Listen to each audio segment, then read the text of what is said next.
School education की अगर हम बात करें तो किसी भी बच्चे को स्कूल में दाखिला देने से पहले पेरेंट्स सिलेक्ट करते हैं बोर्ड। इस वक्त भारत में सबसे बड़े दो बोर्ड्स हैं, CBSE एंड ICSE। अगर आप पेरेंट हैं या फिर स्टूडेंट हैं और आप सोच रहे हैं कि आपके लिए कौन सा बोर्ड बेहतर है, तो ये वीडियो आपके लिए है। तो वीडियो को पूरा देखें और ताकि सभी को इन दोनों बोर्ड्स का अंतर पता चले, इस वीडियो को ज्यादा से ज्यादा शेयर करें। सबसे पहले बात करते हैं कि इन दोनों बोर्ड्स का बैकग्राउंड क्या है। CBSE यानी central board of secondary education की स्थापना 1962 में भारत सरकार के द्वारा की गई थी। इसका मकसद था देश में एक समान और एस्टैब्लिश्ड शिक्षा प्रोसेस को लाना। यह board national council of educational research and training यानी कि NCERT के दिशा निर्देशों को फॉलो करता है। आज की तारीख में यानी कि अप्रैल 2025 तक CBSE से लगभग 27,000 से ज्यादा स्कूल जुड़े हैं, जो न केवल भारत में बल्कि 28 देशों में फैले हैं। इसमें केंद्रीय विद्यालय, नवोदय विद्यालय और कई प्राइवेट स्कूल्स शामिल हैं। अब बात करते हैं ICSE की। इसे 1958 में council for the Indian school certificate examination यानी कि CISCE द्वारा शुरू किया गया। यह एक प्राइवेट बोर्ड है और इसका उद्देश्य न्यू एजुकेशन पॉलिसी 1986 के तहत इंग्लिश मीडियम में बेहतर शिक्षा देना है।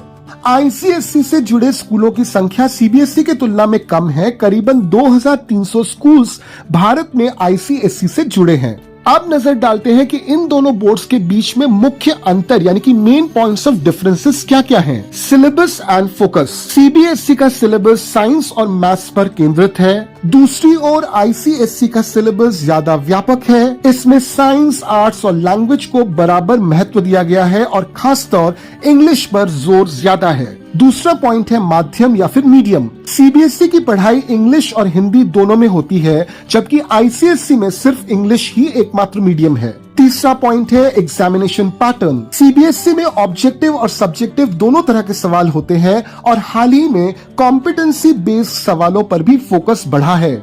ICSE में सवाल ज्यादा डिटेल्ड होते हैं और स्टूडेंट को इन जवाबों की गहराई को दिखाना पड़ता है। अगला है स्कूलों की उपलब्धता। CBSE के स्कूल्स आपको हर एक जिले में आसानी से मिल जाएंगे, जबकि ICSE के स्कूल्स ज्यादातर बड़े शहरों तक ही सीमित हैं। अब बात करते हैं टारगेट ऑडियंस की। CBSE का प्रमुख उद्देश्य स्टूडेंट्स को भारत में हायर एजुकेशन और कॉम्पिटिटिव एग्जाम्स के लिए तैयार करना है। CBSE का बोर्ड JEE और NEET के एग्जाम्स को बेस बनाता है, जहां हर साल करीब 15 लाख स्टूडेंट्स हिस्सा लेते हैं। वहीं दूसरी ओर ICSE का उद्देश्य स्टूडेंट्स को होलिस्टिक एजुकेशन देना है, जिसमें प्रैक्टिकल नॉलेज और क्रिटिकल थिंकिंग पर जोर रहता है। ICSE का फोकस बेसिकली TOEFL और IELTS जैसे इंटरनेशनल एग्जाम्स की तैयारी पर भी है। तो फाइनली कौन सा बोर्ड किस स्ट्रीम के लिए बेहतर है? अगर आप इंजीनियरिंग, मेडिकल फील्ड में जाना चाहते हैं तो CBSE आपके लिए बेस्ट है। अगर आप लिटरेचर, लैंग्वेज या फिर मैनेजमेंट की तैयारी करना चाहते हैं तो आपके लिए बेहतर है ICSE। दोनों ही बोर्ड कॉमर्स में अच्छे हैं, लेकिन ICSE का डिटेल्ड अप्रोच बिजनेस स्टडीज में एडवांटेज देता है। अगर आप विदेश में पढ़ाई करना चाहते हैं तो ICSE को ज्यादा प्राथमिकता दी जाती है, क्योंकि इसका सर्टिफिकेट ग्लोबली ज्यादा रिकॉग्नाइज्ड है।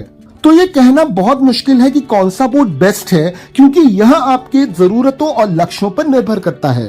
तो फिर आप किस बोर्ड से पढ़े हैं या फिर आपने किस बोर्ड से अपनी पढ़ाई कंप्लीट की है, हमको कमेंट में जरूर बताइए। वीडियो अच्छा लगा तो इसे लाइक कीजिए, चैनल को सब्सक्राइब कीजिए और बेल आइकन को दबाना बिल्कुल मत भूलिए। फिर मिलते हैं अगले वीडियो में एक नए टॉपिक के साथ। नमस्ते एंड जय हिंद।